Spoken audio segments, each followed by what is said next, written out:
Being on a golf course is just like my happy place.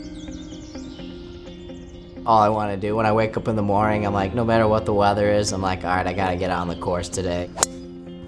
Now that I've hit this stage of my point in my career where I know I have an opportunity to play on the PGA Tour and play with some of the best in majors, it just motivates me even more to get better and better and prove myself.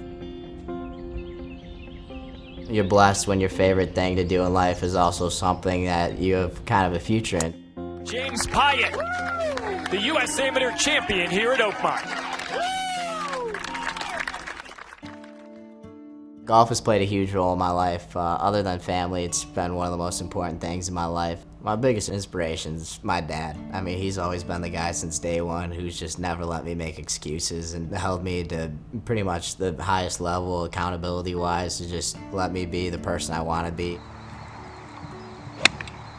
My first memory with my dad is the driving range where it all started. We used to have this driving range right down the road from our house, and he'd just take me out there. I'd kind of watch him hit, and then hit a few myself when I was super young, and it was just something, as soon as I picked the club up, I'm like, this is kind of my passion, what I want to do, and I fell in love with golf the second I touched a golf club.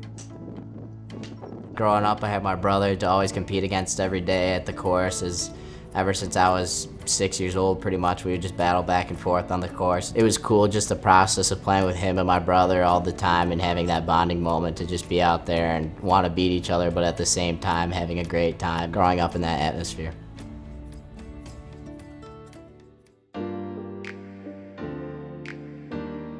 My brother was kind of one of the main drivers that got me here. Having Coach Luban and Coach Ellis are, in the recruiting process, two of the greatest coaches I could ever find. Yeah. I remember the first time I visited here, obviously being a Michigan fan, I was like, all right, I had no chance I go to Michigan State. I met them and they welcomed me in. It's a community here, it's a family. That's something unique about Spartans. It's just they stick together. Just going around campus, checking it out, it was like, wow, this is actually a pretty cool place. And being able to have my brother commit here and visit him while he was at school before I made my decision was a huge factor. So just getting involved in the environment here at Michigan State and realizing how good our coaching staff is, our facilities are, and the tournament schedule, I was like, you know what, this is kind of a no-brainer. This is where I belong.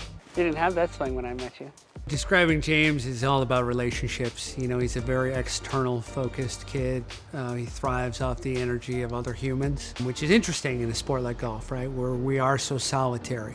So there's this weird, great combination of somebody who can dig deep, motivate themselves, but also loves to share in the experience and the opponents and everybody he interacts with, his teammates, his coaches. He likes to feel a part of something. But when he goes into his quiet space where he works, he's very self-motivated to work. Part of my motivating him was sometimes sitting down and explaining that you are making the steps, right? He wasn't very happy with his freshman year.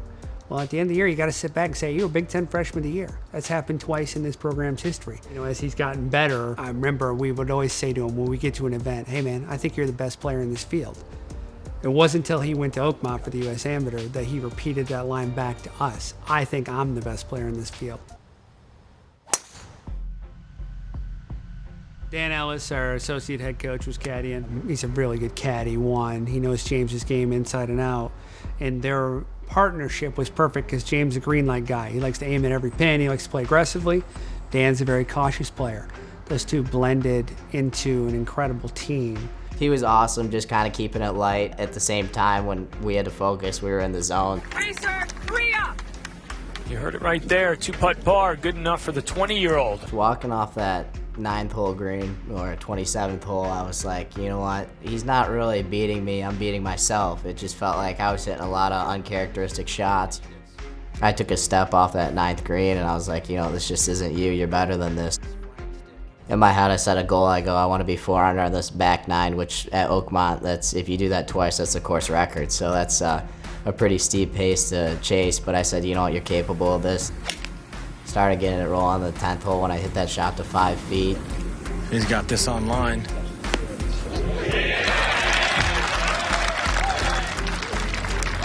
That's exactly what he needed to do. Racer for his par at 13.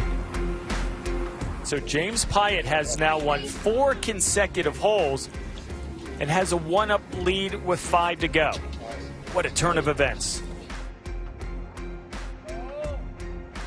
Get it. How about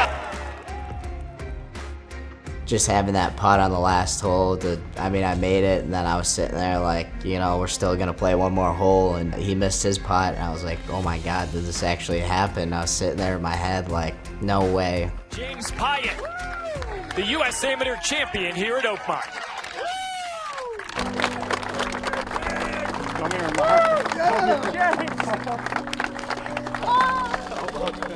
It was super emotional. I think his father and I shed some tears. This is the kid that we believed in 8, 9 years ago. He's about to do something bigger than any of us dreamed. Great shot. Just that feeling on the 17th green after I did it, just having everyone rush out on the green, jumping around, it was the coolest moment of my life. I'll never forget that. Just, having that support around me, knowing the sparring community was there for me, it was phenomenal. Blessed to be from Michigan and the first guy ever to get it done from Michigan. It's just been awesome to know that I kind of paved a way for kids in the future of Michigan to not stop believing really, and just, know you can compete at the highest level. Even though Michigan's kind of a state for golf, it's kind of looked down upon as far from the southern guys. They think, they're better just because, they have year-round, they have a little bit of an advantage, but it really shows anyone can get it done. Awfully impressive performance by James Piot. You're only limited by what your mind can dream, right? And obviously, his mind was dreaming bigger than even mine or any of ours. The growth in James in the last 5 years has been fascinating because it's so incremental. Development didn't just happen in golf. He became a brilliant student. He became a great teammate. He became a more engaged son and friend. He became a great community guy. And then he became a great golfer. Can't do one of those things. If you're going to be great, you got to do all of them. Spartan James Piot, the first Michigan State golfer and the first golfer from the state of Michigan to win a U.S. Amateur Championship. James cemented his name next to some of the greatest in golf history who won the U.S. Amateur, including Arnold Palmer, Chip Nicklaus, and Tiger Woods.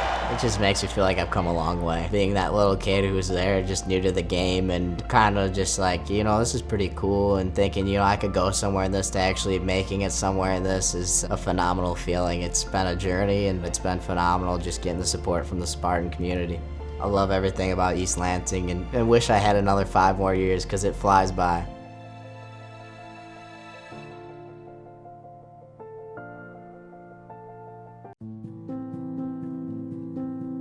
Growing up in middle school, elementary school, I did soccer, basketball, volleyball. I did a little golf, and I did a little baseball. And I was always the fast kid on the team. So like if there was suicides or warm-up laps, like I had to finish first. But I wasn't really, I guess, into track and field or anything at that time. My mom was a runner. She got into running later on in life. When I was a kid, she would push us in the jogger around the block and stuff, and she trained for the Bayshore Marathon when I was younger, even though she was in and out of battling breast cancer. And so she was like a strong role model for me. It, in some ways, became just part of my life for her to have chemo on Thursdays, and she would be tired sometimes. Even though she did have breast cancer, she didn't, in a lot of ways, let it slow her down. It wasn't until around 6th grade when I started to actually notice it taking a toll on her and getting worse. And she moved to my grandma's house, and my aunt came in from Chicago to take care of her. And just seeing her go from being so healthy to just dying was really difficult to do at that age. I was lucky enough that in middle school and elementary school I had a really strong community, so they were more than happy to drive me to practice and just let me stay over some nights and take care of us. And I was interested in spending time with my teammates and friends, but I don't know that there was necessarily an outlet. In high school, I kind of figured I would be good at cross country. I started my freshman year and I was one of the worst people on the team, and I really struggled with running, just even making it a mile without walking. My high school race plans were like make it to the 2-mile mark, and then you can walk and then finish the rest of the 5K. I wound up just staying involved in cross country just because of the people and my teammates. Summer after my junior year, I moved out to California to live with some distant relatives. I did most of my senior year there, and I took a few classes at Laguna College of Art and Design, which I thought I wanted to go to, and kind of realized that it was more just something I wanted to do as a hobby. I loved California for surfing. I was super duper into surfing. That was all I ever wanted to do. And I liked the active culture out there, but I really wanted to be home with my family and around that. You know, I was separated from my sister, who's 2 years younger. My brother's 2 years older, so I kind of wanted to go home. So I finished up the rest of my senior year at DeWitt High School. Graduating high school, I was, on my own. I had a partial scholarship to Laguna College of Art and Design. I wound up turning that down, and then I joined the Michigan Army National Guard. Wasn't quite sure I had the confidence to actually join, but I had a cousin. He is a Black Hawk pilot, and so he kind of guided me through the process of recruitment and understanding what I wanted to do and what's next. The military, in a lot of ways, provided a sense of stability, helped me get myself on my feet, helped me get that independence that I needed, and just being able to start my life fully independent and just get myself going was like kind of a launching pad for the rest of it. When I first joined the Guard, I did want to do this full time. I realized how much I liked it, so I was like, I'm going to go active duty as soon as I can and try and switch over to that if possible. I had a drill instructor who was a marathoner in her free time, and so towards the end of basic training, she said, Mossholder, if you tried to run and applied yourself, you could run a half marathon at the pace you run your 2-mile. They don't say a lot of nice things to you. And so when she said that and talked about her marathon experience, it kind of stuck because, one, I had realized that I had a little bit of running ability there, and then two, it was coming from someone who had nothing to gain necessarily from me pursuing running. I was going to graduate and she was never going to see me again. Her words kind of held a little more weight because I knew that they weren't thrown lightly. When I went to AIT, I just decided to start training on my own and do extra running.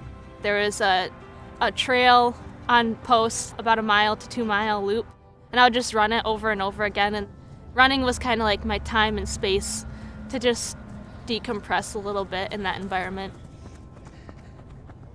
I ran a 10K, which can't say it was super fast because I'd never run even 6 miles before as the first I ever ran. I emailed Coach Robinson at Lansing Community College my 2-mile time. I ran a 5K just on my own and asked if I could walk on his team. And he called me one night and said, if you can run that fast on your own, you can have a full ride. And so I was like, okay, well, I'll do this athletics thing and get my degree, and then I'll go active duty. Even after getting that scholarship, once I showed up, I expected to be probably one of the worst runners on the team, just kind of hanging on, and I wound up winning my first race and being our top runner. And that cross-country season, we won NJCAA National Cross Country Championships, regional championships. I was a regional champion individually. I broke a school record. So it just went far better than I expected, and then I started talking to the coaches at Michigan State about transferring because I did want a bigger challenge moving forward where I wasn't going to see such immediate success.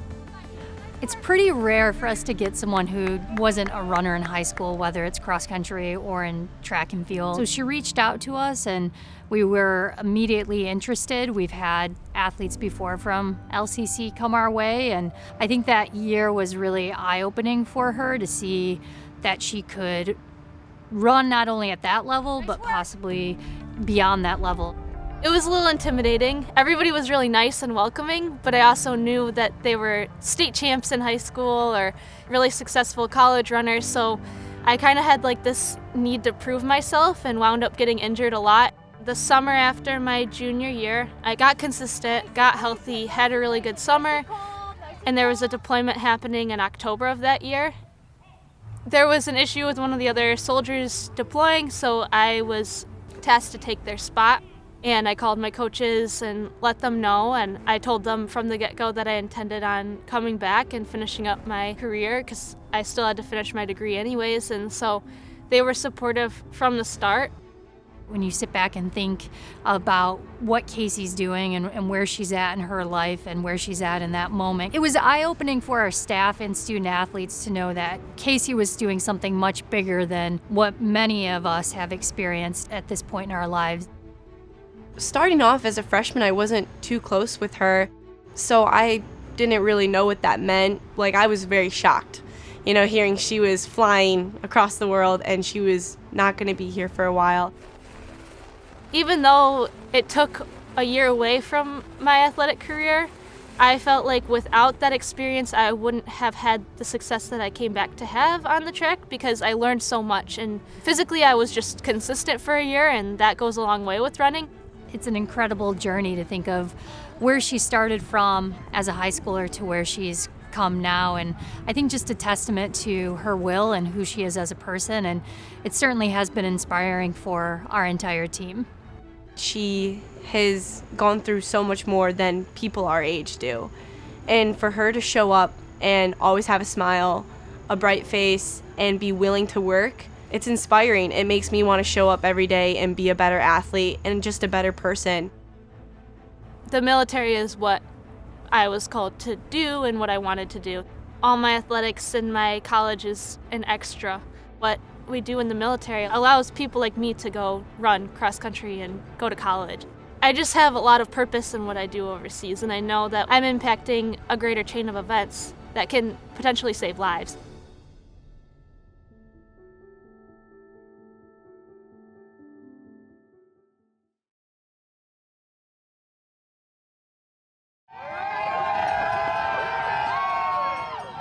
Thank God we got this game.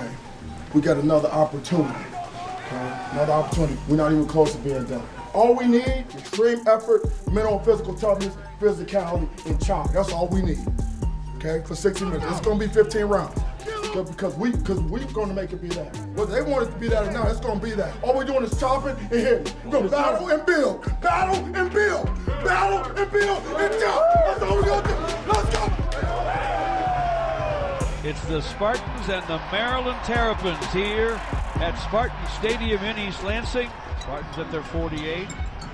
Tyler Hunt, the tight end, in motion left foot to the right. Hand off to Walker. Flea flicker. Back to Peyton Thorne. Guns it deep down the right sideline. Over the shoulder grab is made by Montori Foster. He's into the end zone. Touchdown, MSU.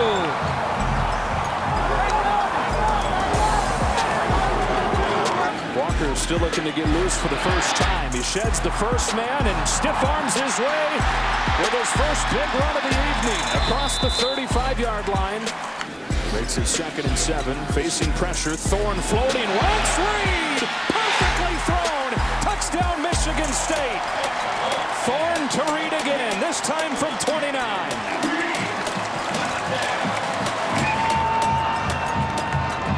Petrino sends it away. He'll have a chance. Fake the reverse. Makes a man miss. Gets a block.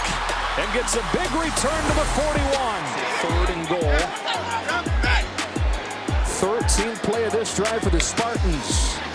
Fake this time. Into the flats. Hayward's open. That's a touchdown. Spartans trying to score near the student section. Snap to Thorne. Hand off to Kenneth Walker. Up and over for a touchdown. Touchdown, MSU. Terps on the move. They got first down at the Michigan State 16. Back to the air. Off play action. Steps into one and gets picked off by Harvey. He atones immediately. All the way back to the 35. Headed 1st and goal at 3. Now 3rd and goal. Walker part of the pattern again. He slips it through for Reed, who's got his 2nd touchdown of the night. And Peyton Thorne has his 4th. Here's a screen. Dumped off for Okonkwo. The tight end steps out of a tackle. Down the sideline. A hurdle and a touchdown. To keep the Terrapins at bay. Snap back to Peyton Thorne. Throws right side. Wow. Catch is made by Jaden Reed at the 35. Cuts to his left at the 40. He's at the 45. Trying to step out of a tackle there, and finally is rolled down. Peyton Thorne's in the pistol formation. Kenneth Walker behind him. Hands off to K9, running to his left. Good blockers in front. Gets to the goal line. Gets to the end zone. Touchdown, MSU! Another Kenneth Walker TD. He is second of the day. Michigan State is 9-1 as they bounce back from their first loss of the season. And a matchup with the Buckeyes on deck. Hey, that's the dub. You know what I mean? In the woodshed. Came in the woodshed, got a dub. Yes, sir.